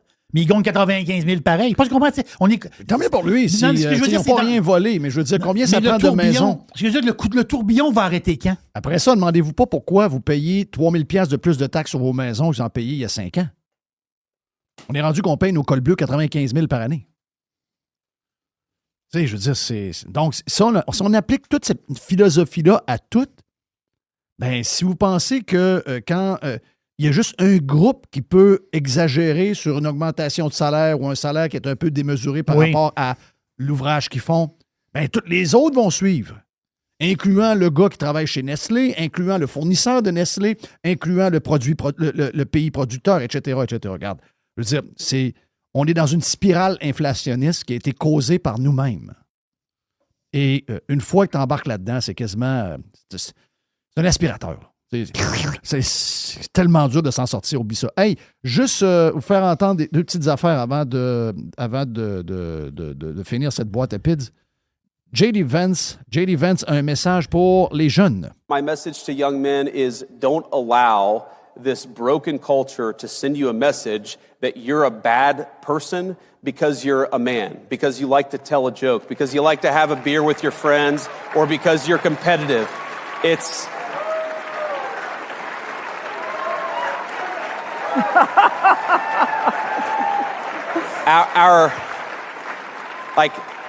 Our message, the cultural message, and I think the president's and mine is the exact opposite, but our cultural message is, I think that it wants to turn everybody, into, whether male or female, into androgynous idiots who think the same, talk the same, and act the same. We actually think God made male and female for a purpose, and we want you guys to thrive as young men and as young women, and we're going to help with our public policy to make it possible to do that. Yes, sir.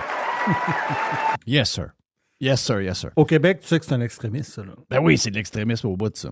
Pierre Poilievre, tu vas te questionner sur les anthems qui ont été hués par les Canadiens. Oh Est-ce que notre ami Poilievre va être genre tranchant dans sa réponse? Est-ce qu'il va retomber sur ses pattes parce qu'il a l'air perdu un peu? Écoutons. By President Donald Trump, Canadians have taken to booing the American national anthem at sporting events. We saw this at the first Four Nations face-off event, which you attended. Some argue that the booing is justified, while others argue that it is disrespectful. So, at the next Four Nations face-off match and at future sporting events, should Canadians boo the American anthem or refrain from doing so? I would focus on cheering on Canadians. I want Canadians to win. I enjoyed the game. Unfortunately, did not enjoy the outcome when I sat down with my little boy, Cruz. It was his first in-person hockey game, and my wife, Anna, was there. My retirement plan is for little Cruz to become an NHL hockey player, so we wanted to get him started early on that. I would just encourage everyone to remember that our disagreement is not with the American people, it's with the American president's unjustified threats of tariffs. And let's focus on building our own country up. You know, Mark Carney took his headquarters out of Canada. The media has been covering this up. The first thing he did after Trump won re-election was to take his headquarters, his corporate headquarters, and send it to New York. So he doesn't have to pay all the taxes that he and Mr. Trudeau have been imposing on business here. OK, je vous pose la question. Comment était la réponse de Poilievre? Est-ce que c'est une réponse qui est trop clean? Est-ce que c'est une réponse où il aurait pu être tranchant? Est-ce que c'est une réponse un peu molle? Qu'est-ce que... regarde, Mr. White, je pose la question.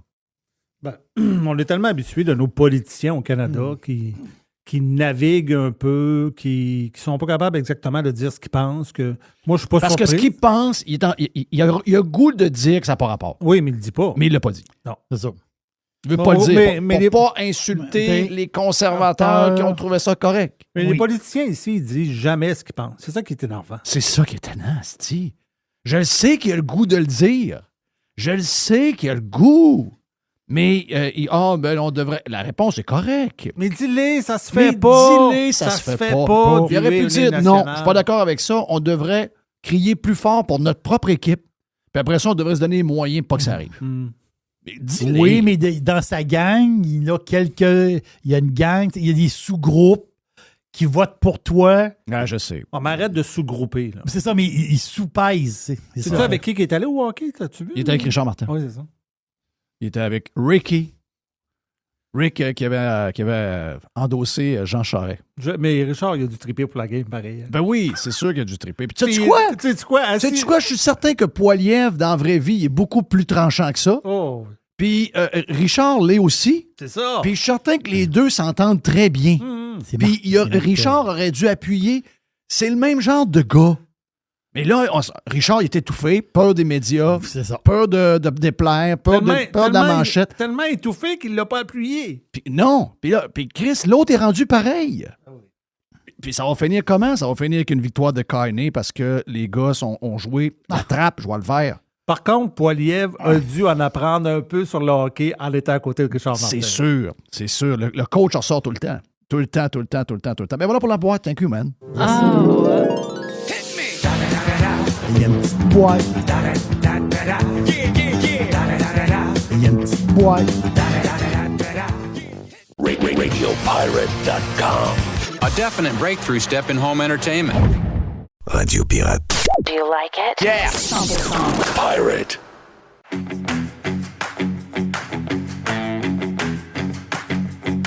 Nicolas Gagnon de la Fédération canadienne des contribuables, à contribuable avec un S.ca. Nick, t'es salué. Les vacances ont été bonnes, Nick?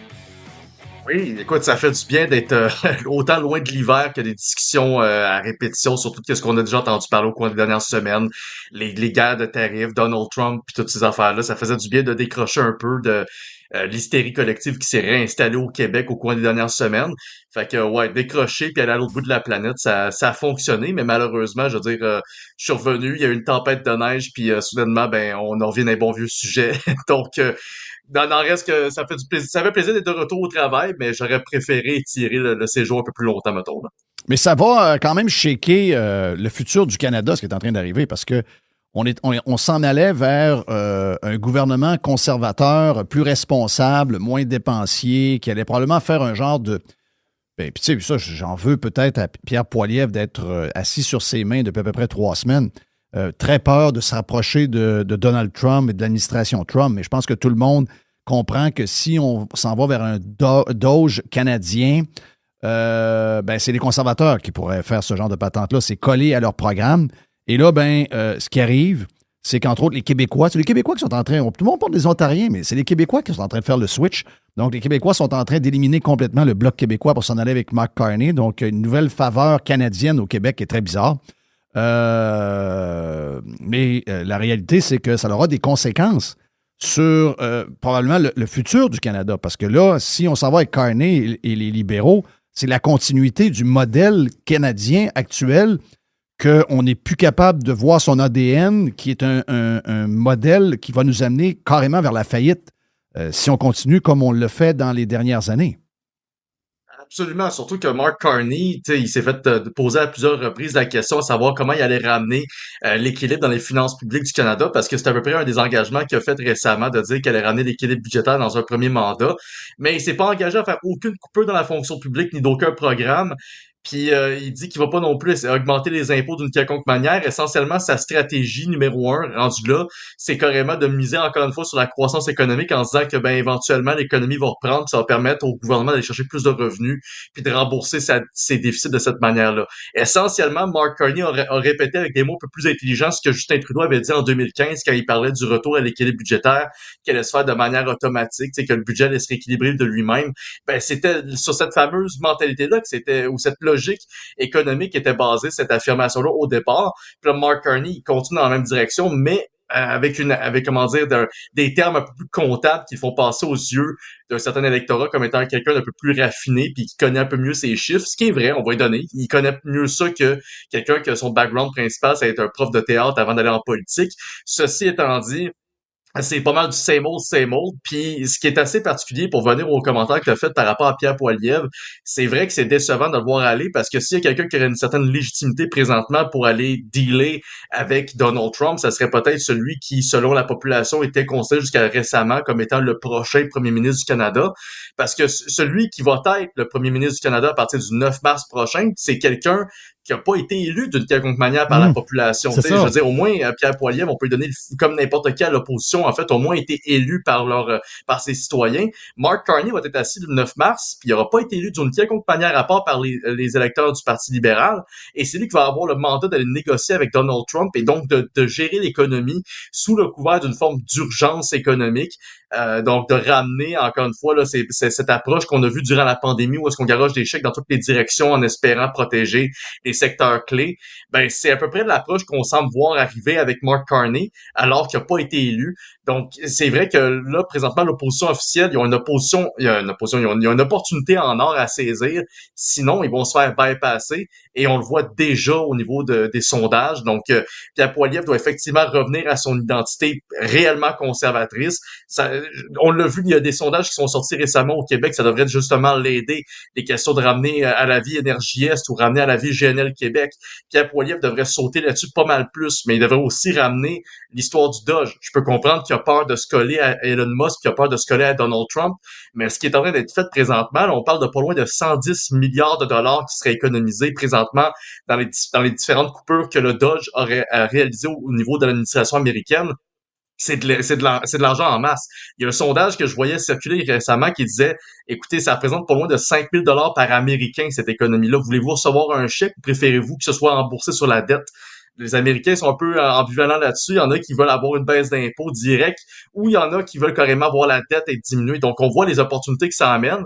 Fait que c'est totalement ridicule qu'on n'a pas un seul gouvernement ou un seul politicien présentement à l'Assemblée nationale ou à la Chambre des communes qui saute là-dessus. Non, c'est très spécial. Est-ce que quand on regarde, entre autres au Québec, là, je regardais le Québec, j'essaie de voir qu'est-ce que les Québécois comprennent là-dedans. C'est quoi hier, Jerry nous disait, c'est très simple, ils détestent le Canada, les gens qui votent le Bloc, mais ils détestent encore plus les Américains. Oui. Donc, c'est un vote je le vois de même. Pour envoyer promener les Américains. Mais je veux dire, c'est quand même assez surprenant de voir que les Québécois de 55 ans et plus, encore une fois, vont sauter dans le bandwagon d'un parti libéral qui est tout à l'opposé du Bloc québécois. Moi, je veux dire, j'essaie de comprendre la logique là-dedans. Oui, je comprends l'émotion là, que tu viens de me dire là, le feeling de se protéger avec Carney contre les Américains, mais c'est quand même spécial de voir ça. Là. Et ça nous montre, je dirais, la force des médias traditionnels envers les gens de 55 ans et plus. Oui, c'est surprenant, mais en même temps, ça l'est pas tant, parce qu'il faut se rappeler que l'électorat libéral ou bloquiste, on prend souvent pour acquis que son deuxième choix, ça va être de se tourner vers les conservateurs, parce que historiquement, on sait que le Bloc québécois était appuyé par un certain électorat de droite au départ, puis même le Bloc québécois dans les années 90, c'était plus à droite qu'à gauche. Il y a eu un recentrage qui s'est fait dans les 20 dernières années, puis on se rend compte maintenant que l'électorat qui vote pour le Bloc québécois, son deuxième vote, son vote de sécurité, c'est vraiment le Parti libéral du Canada, puis on parle même d'un troisième vote pour les conservateurs, même d'un quatrième vote, parce que le NPD, comme on l'a vu en 2011, peut, les ramener un peu dans cette direction-là, mais à condition d'avoir un chef comme, mettons, Jack Layton, ce qui est plus du tout le cas. Mais il en reste que je trouve que le réflexe est assez surprenant parce que le Bloc est un parti souverainiste, donc de se retourner vers un parti fédéraliste hardcore du jour au lendemain parce qu'on veut se protéger des Américains, c'est un drôle de réflexe. Ça démontre un peu aussi cette peur qui a été un peu trop alimentée ces derniers temps à travers les médias du fait américain, des différentes menaces, puis je mets ça entre guillemets bien serré, les menaces d'annexion de Donald Trump, qui sont pour moi, d'une part, là, c'est un peu comme poke the bear, tu sais, c'est pour le faire réagir puis voir si que les Canadiens sont prêts à mettre ça à la table, ne serait-ce que pour garder leur souveraineté. Puis je veux dire, et je l'ai répété assez souvent, puis je continue de le répéter aussi longtemps que c'est possible de le faire. Pour moi, je trouve que Donald Trump nous donne une opportunité en or présentement. C'est un électrochoc qu'on avait besoin au niveau canadien puis au niveau québécois. On voit comment les discussions changent drastiquement en ce moment, autant ces projets d'énergie, autant sur les questions de gérer les finances publiques. Puis espérons-le, ça va aussi amener un approche différente sur le financement de notre armée, qui honnêtement, c'est ridicule. Je checkais les chiffres hier. On est rendu avec 145 généraux. On a augmenté depuis 2021. On a 16 généraux de plus dans l'armée canadienne, mais on a 1500 soldats de l'armée régulière de moins. Donc, on a plus de hauts officiers, on a plus de fonctionnaires, mais on a une armée qui est de moins en moins capable de défendre la souveraineté du Canada. Éventuellement, cette alarme-là, on aurait dû l'écouter, on aurait dû l'entendre, il y a un méchant bout. C'est juste bizarre que ce soit les menaces d'un gouvernement allié, ou du moins menaces, encore une fois, il faut prendre ça à la légère dans une certaine mesure. C'est quand même des menaces de tarifs, mais c'est pas des menaces qui sont à notre existence comme telle. Puis à la fin de la journée, puis ça, c'est Trump qui l'a dit à Justin Trudeau, à Mar-a-Lago. Tu sais, si ton économie s'effondre à cause de 25% de tarifs, c'est peut-être parce que vous êtes tellement dépendant de nous qu'au final, c'est quoi votre pays au final? Oui, mais pas juste ça. Là, on a quand même un avantage avec le dollar de 40-42% en ce moment. Là. Je veux dire, avec cet avantage-là, si en plus, tu n'es pas capable de dealer avec des tarifs sur certains secteurs pointus, je sais qu'il veut rajouter le bois d'œuvre là-dedans. Là. Ça finit pas, son affaire. Là. Mais, tu sais, je veux dire, déjà, on est avantagé par ça, là, par une monnaie qui est très faible. Donc, mais raconte-moi, juste pour finir, je sais que tu as des occupations après, mais est-ce que tu es capable, parce que contribuable.ca, vous défendez le contribuable. Et vous devriez être plus connu que ça. Vous devriez être une organisation que les Québécois et les Canadiens connaissent vraiment bien, puis qu'ils soient même à vous aider financièrement, quasiment individuellement, avec des petits dons de temps en temps, parce que le but, c'est d'aider le monde. Et les gens, là, on vient de voir qu'ils réagissent à des tarifs, des taxes, donc des tarifs ou des taxes, donc ils réagissent à ça. Et c'est pas des tarifs qui sont nécessairement imposés à eux, là, mais ça les a touchés vraiment, vraiment, vraiment. C'est même pas imposé à eux. C'est les Américains qui vont porter le gros de ces tarifs-là. Mais ça les a touchés. Là. On dirait que tout d'un coup, ils sont devenus anti-tarifs, donc anti-taxes. Mais c'est le peuple le plus taxé du monde. Et ils ne sont jamais... Vous vous battez pour essayer de corriger des choses. Vous vous battez pour essayer que ces contribuables-là soient taxés comme du monde, puis qu'au moins, quand on les taxe beaucoup, que cet argent-là soit dépensé de manière intelligente, puis qu'on fasse attention à l'argent qu'on a entre les mains. Donc, est-ce que c'est un réveil pour les Québécois et les Canadiens qu'ils haïssent les taxes? Ben, espérons-le, parce qu'un tarif ou une taxe, c'est la même chose. C'est un droit de douane, puis dans ce cas-ci, on parle de droit de douane. On a le gouvernement américain qui parle de 25%, puis là, nous, de notre côté, on a des politiciens qui disent un tarif pour un tarif. Là. Puis il y a même Michael Sabia de Hydro-Québec qui a répété ça. Oh, il faut qu'on se batte un tarif pour un tarif. Donc, si les Américains nous imposent 1% de tarif, ben on va leur imposer 1%. Donc, essentiellement, si les Américains se tirent une balle dans le pied, ben on va faire pareil. C'est exactement ça. Puis on dirait que quand même, tranquillement, mais sûrement, il y a du monde qui réalise que les guerres de tarifs là, ou les guerres commerciales, il y a personne qui est gagnant là-dedans.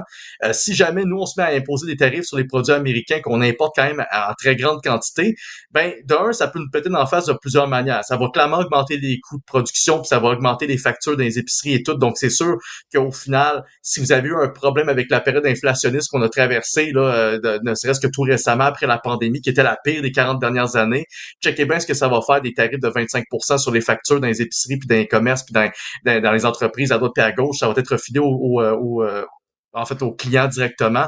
Mais il y a aussi l'aspect où est-ce qu'il faut le rappeler, le Québec est pas 100% indépendant énergétiquement, comme on aime se le répéter, vraiment à tort et à travers. Là.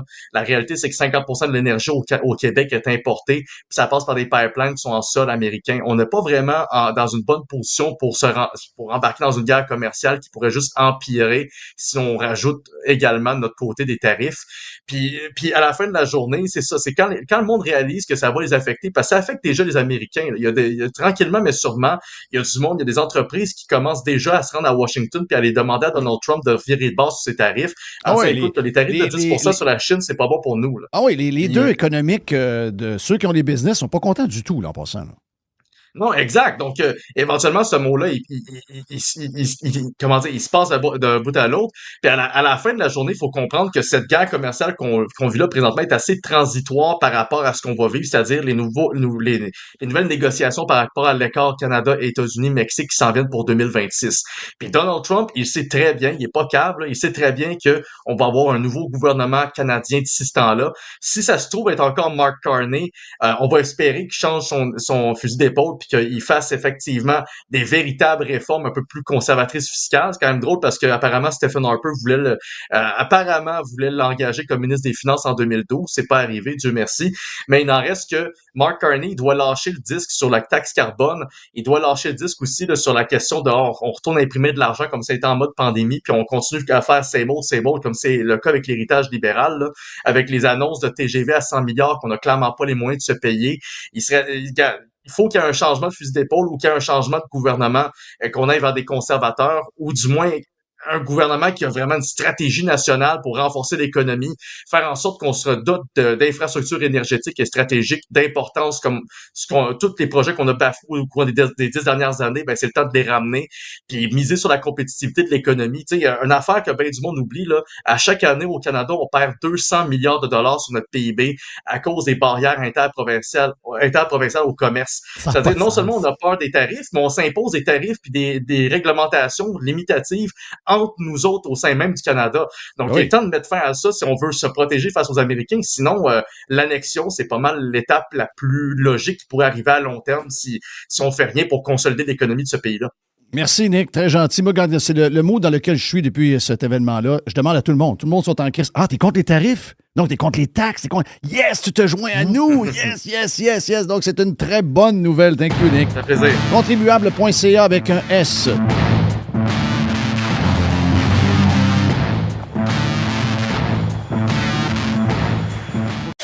Jeff Fillion.